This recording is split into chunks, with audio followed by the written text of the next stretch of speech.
Olá pessoal, bem-vindo à nossa aula sobre aprendizagem baseada em problemas, o PBL, dentro do contexto de metodologias ativas, Problem Based Learning.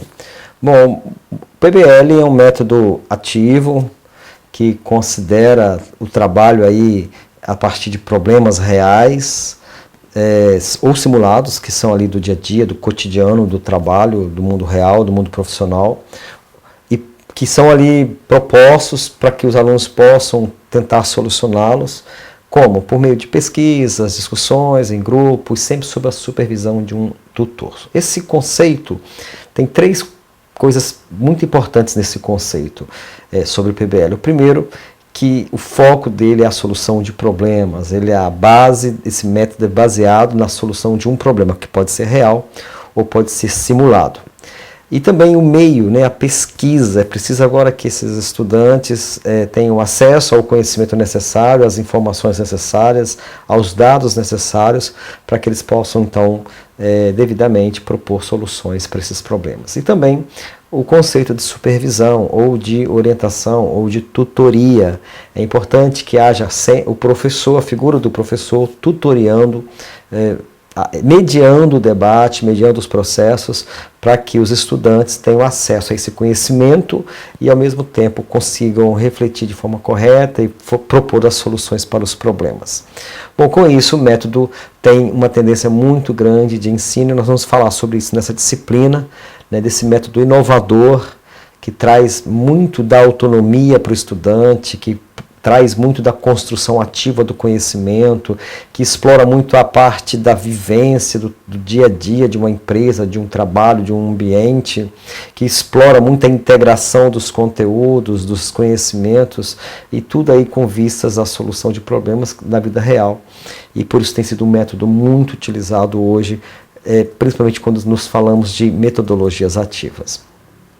Bom, esse método, ele nasceu nos Estados Unidos, dentro da medicina, na educação médica ali, em 1950, houve uma reforma curricular na faculdade de Ohio, e ali foi aprimorada e foi consolidada essa técnica, que em 1969, foi para o Canadá, e depois aqui no Brasil ela foi implementada em 1993, e também dentro da Escola de Saúde Pública no Ceará. O método PBL, ele vem de encontro ao método convencional, onde você tem a figura de um professor que traz o problema para a sala de aula, resolve o problema, explica como que resolveu o problema, os alunos decoram ou aprendem o processo que o professor fez, que o professor pensou, que o professor pesquisou e simplesmente depois depositam ou repetem isso em provas. Então é um método que vem explorar aí a pirâmide da aprendizagem. Ele está na fase, nas bases dos métodos ativos, porque ele propõe não só a aula do professor, ele parte da aula do professor, mas ele passa pela discussão, pela prática, pelo momento em que a equipe se reúne em volta do assunto, em volta dos conteúdos. Por isso que ele tem sido muito consolidado e tem sido muito discutido no Brasil e tem sido cada vez mais buscado aí pelas escolas, pelas faculdades e também pela educação básica. O eixo principal desse método é trabalhar as competências, falaremos disso. Mas vamos falar primeiro sobre os objetivos de uma PBL, do método PBL. Podemos destacar aqui alguns objetivos, e o primeiro que eu quero destacar é o desenvolvimento de autonomia. Ele permite um maior desenvolvimento da autonomia estudantil, onde ele é desafiado diante de uma crise, diante de um problema, e ele agora vai investigar, ele vai discutir, ele vai atrás desse conhecimento necessário para a solução do problema, o que é altamente recomendável. Outro objetivo da PBL é estimular o pensamento de forma mais elevada. Então, perceba que na sala de aula, no método tradicional, o pensamento elevado é do professor, ele que pesquisou, ele que leu, ele que trouxe, ele que discutiu, ele que problematizou e ele que resolveu o problema muitas vezes. E, no máximo, às vezes, ali na sala de aula, os alunos participam dentro de uma perspectiva muito rasa, um nível muito baixo. Agora, quando esses estudantes são levados a buscar o conhecimento, a pesquisar a solução, você eleva o pensamento, eleva o nível de raciocínio desses estudantes. Outro objetivo é propor a retenção duradoura de conhecimentos. É provado por todas as pirâmides de conhecimento, de aprendizagem, por toda a psicologia da aprendizagem, que o conhecimento ele é retido quando você pratica, quando você se expõe a ele de uma forma diferente, principalmente quando você coloca aí mão, pé, coração, envolve todo o seu corpo, toda a sua vida na busca desse conhecimento. Se você tem uma retenção muito maior desse conhecimento do que meramente aquele conhecimento dentro de sala de aula. Outro objetivo é promover a autopercepção e a autoconfiança. Essa figura destaca bem essa ideia, né? Quando o aluno é desafiado a um problema, ele é colocado diante de um desafio, eu estou promovendo nele não só a confiança de que ele pode buscar e achar essa solução, e ao mesmo tempo se perceber no processo e perceber que o problema era grande, era gigante, mas ele como profissional daquela área, ele precisa agora buscar os conhecimentos e também entender que ele é capaz de solucionar ou de propor soluções para esses problemas. Outro objetivo deste método é o desenvolvimento das habilidades de competências, né? Esse é o eixo quase que principal, né, de todo o objetivo da PBL. Todos são importantes, mas perceba que eu quero destacar este porque a PBL ele vai trabalhar exatamente no desenvolvimento de habilidades e competências que hoje tem sido muito buscado, né, pela educação, não só educação básica como ensino superior. A própria BNCC agora veio com esse destaque das habilidades, das competências. As diretrizes curriculares têm destacado muito a questão do desenvolvimento das habilidades e competências. E o método ativo PBL, ele facilita muito mais isso, ele permite mais o desenvolvimento dessas habilidades e competências. O outro objetivo aqui é a integração de conhecimentos. Ao se depararem com um problema, os estudantes saberão que não apenas o conhecimento daquela disciplina em si será suficiente para a solução do problema, eles vão ter que buscar outros conhecimentos, integrar esses conhecimentos, toda essa formação, não só do curso, mas outros conhecimentos que estão para além daquele curso. Isso é fundamental para que as soluções sejam mais viáveis, apresentadas lá na frente, sejam as mais viáveis. E outro objetivo aqui, a PBL ela aproxima mais a teoria da prática, né? O método ele coloca os estudantes, né, na busca de soluções práticas, mas respaldados por uma teoria, por um conhecimento elaborado, e o que permite aí a teoria e a prática se aproximarem mais, se somarem muito mais umas às outras, que é aí o grande desafio da ensino-aprendizagem. Bom, ainda sobre o método PBL, vamos falar de alguns princípios, alguns princípios que permeiam o método PBL. Foco, meio, mediação, interação. O que eu quero dizer com foco? O foco do método é problema, solução. É um problema bem formulado, com grandes soluções propostas, e tem todo um meio para que isso aconteça, a pesquisa e o conhecimento. O problema é feito, o caminho é a pesquisa, é o conhecimento, é o debate, é a análise, mas o fim é a proposta de uma solução. Mas também é preciso que haja a interação entre a teoria e a prática, é mediado pela prática, é a praxis, né? Teoria e prática caminhando juntas, de mãos dadas. Mas também é preciso que haja interação ou participação ou supervisão aí de um professor, interação entre o grupo, interação com o professor ou tutor, para que o método funcione. Vamos falar um pouco então de características, né? Quais são algumas características do PBL? Eu até diria que são características que não podem faltar num PBL, não é? Conteúdo tem que ser significativo, né? Quando se propõe um trabalho a partir do PBL, é preciso entender que eu preciso focar em um conteúdo muito significativo, relevante para a vida acadêmica, para a vida profissional dos meus estudantes. Outra característica que não pode faltar é a pergunta instigante, é o problema bem feito, é a problematização bem elaborada, né? Ainda que o caminho seja, né, um caminho a ser buscado, mas a dúvida é o ponto de partida e, portanto, que se espera algo, né? E o terceiro é o protagonismo do aluno, é outra característica essencial do método, por isso que ele é considerado um método ativo, onde o aluno é o protagonista, ele tem a voz, ele tem o poder de decisão, ele é quem vai tocar nos seus projetos, nos seus objetos, desenvolver a sua autonomia, a sua busca e cavar esse conhecimento.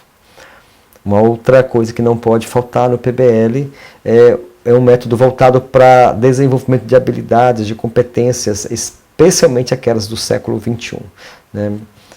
O século XXI exige hoje muitas competências, habilidades, criatividade, manuseio de tecnologias, de conhecimentos, de raciocínios. Então, o método PBL ele facilita muito esse alvo da educação. Pesquisa e inovação. Os alunos devem buscar informações em diversas fontes. Então, nesse momento, você inverte a sala de aula, porque agora o conhecimento não é somente aquele da sala de aula, mas aquele que é buscado nos livros, na internet, nos locais, no campo, nos vídeos, nas entrevistas, onde é que essa informação estiver para a solução daquele problema. E também o feedback e a revisão. Ao final do método é preciso que haja a turma receba as orientações, mas ali haja um tempo de feedback, de aprendizado, de troca de conhecimento, para que a avaliação de fato possa ocorrer. Vamos ver um exemplo de um problema? Esse exemplo aqui fala de uma empresa do setor educacional que era líder do mercado, vendia cursos, tinha cerca de 10 mil alunos, né? Tinha uma equipe de vendas com 100 pessoas, porém nos últimos 3 anos percebeu-se que houve uma queda de 50% nas vendas e os alunos também não estavam ficando retidos, né? E isso estava refletindo na equipe, e aí o gestor de vendas queria saber, né, juntamente com a administração e os recursos humanos, o que aconteceu, né? Decidiu contratar uma empresa de consultoria para identificar qual era o problema que estava acontecendo, e se percebeu que era um problema de clima organizacional, né? E aí aquele consultor, ao observar o cotidiano daquela empresa, o dia a dia, verificou que os colaboradores questionavam muito dos processos emergenciais adotados pela nova liderança, e que esse colaborador chegou no último ano, agora já estava trazendo alguns problemas, questionava as reuniões que aconteciam semanalmente, os colaboradores estavam em crise com essas reuniões e questionavam também o porquê das promessas que não estavam sendo cumpridas, 14º salário. Então havia um clima ruim naquela empresa que refletiu no financeiro, né? Então o problema está posto. Você é o consultor, né, dessa empresa, e você percebeu o problema nessa empresa de clima organizacional refletindo no financeiro, no comercial. Qual postura, qual decisão, qual caminho você adotaria junto àquela empresa para sanar tais evidências? Bom, esse é o problema de uma empresa, e agora é importante que os estudantes conheçam toda a fundamentação a respeito de clima organizacional, de gestão de pessoas, de gestão, princípios de gestão e outros princípios de liderança, de vendas, para que eles consigam analisar agora esse problema e propor soluções. Então, não é apenas simplesmente dar palpites, agora fazer a pesquisa e entender essa pesquisa dentro da empresa e propor aí um projeto ou um programa de solução para que as vendas voltem, para que o clima organizacional volte e reflita nas vendas da empresa. Então, esse é o exemplo de um problema que pode ser feito numa turma de administração, por exemplo, uma turma de vendas, por exemplo. Então, vamos ser práticos agora, né? Vamos falar das etapas do método PBL. E eu coloco aqui 7 etapas para que você construa com seus estudantes, com a sua turma, um bom projeto de PBL, uma boa dinâmica de PBL. Vamos lá? Primeiro é a formulação do problema. A chave do PBL é a formulação do problema, né? É importante definir bem esse problema, deixá-lo claro, deixá-lo visível, né? Deixá-lo bem claro aos olhos dos estudantes, porque o problema bem definido dá a direção desde o início, né? Então começa aí com uma questão que não possa ser resolvida, né? E que não vai ser resolvida simplesmente com uma pesquisa no Google, né? Um assunto da aula, né, de forma instigante, o professor ali vai sendo capaz de averiguar quantos dos seus alunos sabem sobre o tema. Então, o problema é fundamental. Eu vou terminar depois essa aula falando sobre esse item 1, que é o problema.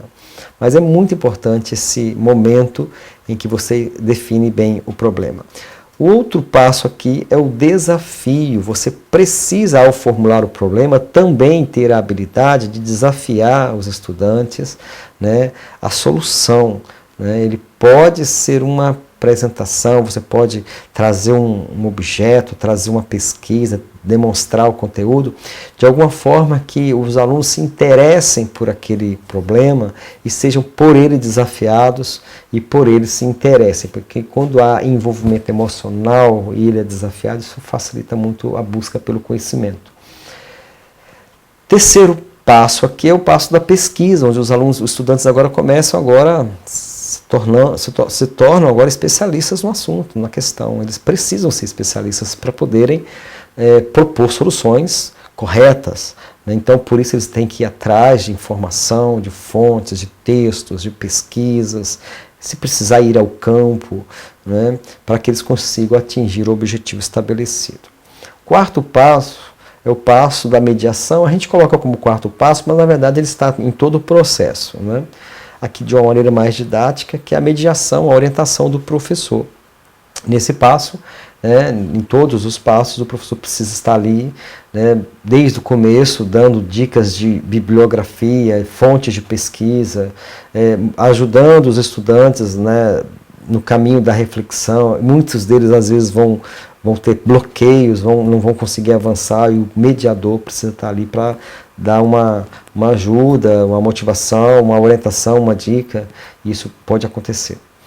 Bom, o quinto passo é o momento em que o grupo, né, se reúne, né, a equipe está se reunindo, seja individualmente, seja em equipe, né, reunindo para pensar, para refletir, para analisar todas as possibilidades, todas as variáveis, todos os riscos, né, todos os conhecimentos necessários para que aquele problema seja de fato resolvido da melhor maneira possível.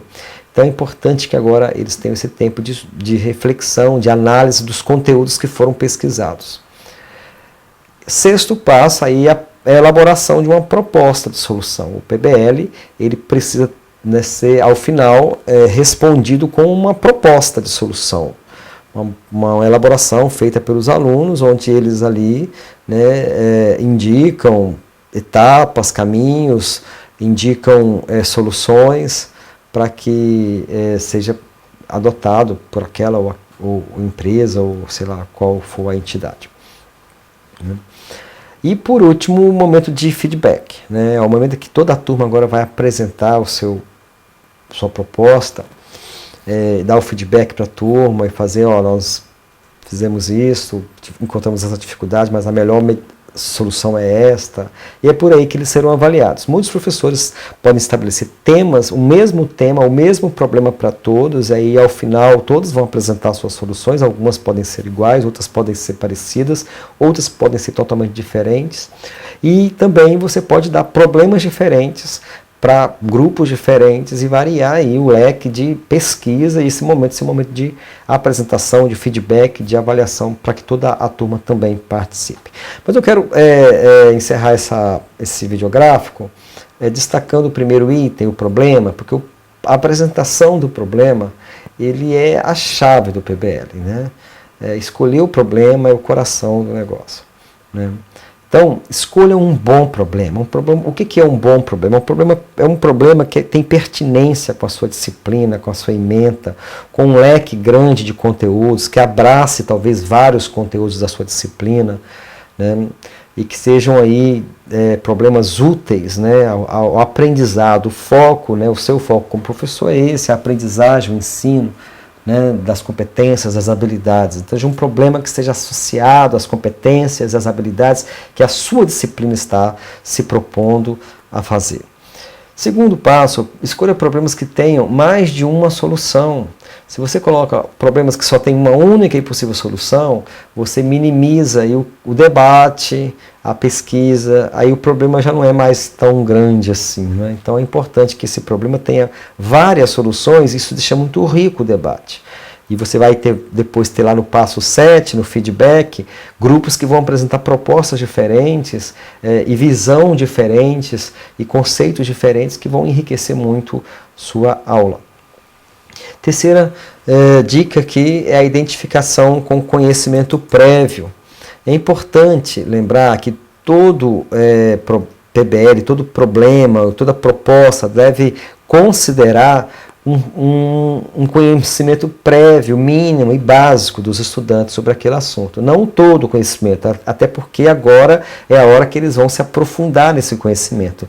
Mas existem alguns conhecimentos prévios que são necessários. Então, ao propor um problema, um PBL, pergunte, eles têm uma base, pelo menos mínima ou básica, para que eles consigam agora subir alguns degraus, avançar em outras áreas? Então faça essa pergunta, porque isso é fundamental, até mesmo faz parte da construção do conhecimento. A gente constrói um conhecimento, mas com base em outros já adquiridos. Quarto, é importante também que sejam consideradas as lacunas, né, do conhecimento, que precisam de intervenção, que impedem soluções, que leve os estudantes a buscar informação, ferramentas corretas e, quem sabe, aí se tornem aptos para intervir em situações que ainda são necessárias ou são vazias. Quinta dica na escolha do problema: escolha problemas que tenham relações com fontes possíveis de pesquisa, seja entrevista, seja campo, seja ferramentas de internet, livros, estatísticas, jornais, o que for, mas é preciso que você defina problemas que permitam aos alunos irem às fontes, e principalmente aquelas de fontes teóricas, onde você quer firmar e aprofundar um conhecimento teórico também, para que ele veja isso na prática. Problemas também que possibilitem soluções práticas, né? Soluções, né? O PBL ele começa com o problema, mas ele termina com a solução. Então, quais são as possíveis soluções que esse problema pode trazer, né? Ser gerado, né? A partir desse problema. Sétimo, possibilite descobertas, né? Problemas que possibilitem aos estudantes descobrir novos conhecimentos, né? E se apaixonar por eles, e se interessar por eles.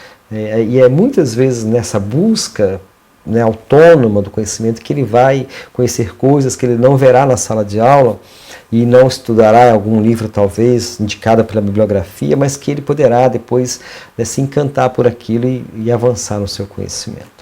Espero que essa aula seja uma aula que te ajude a elaborar bons PBLs, né, bons projetos ali de PBL em sua sala de aula, e que te ajude o PBL na investigação e na construção do conhecimento de forma ativa e autônoma.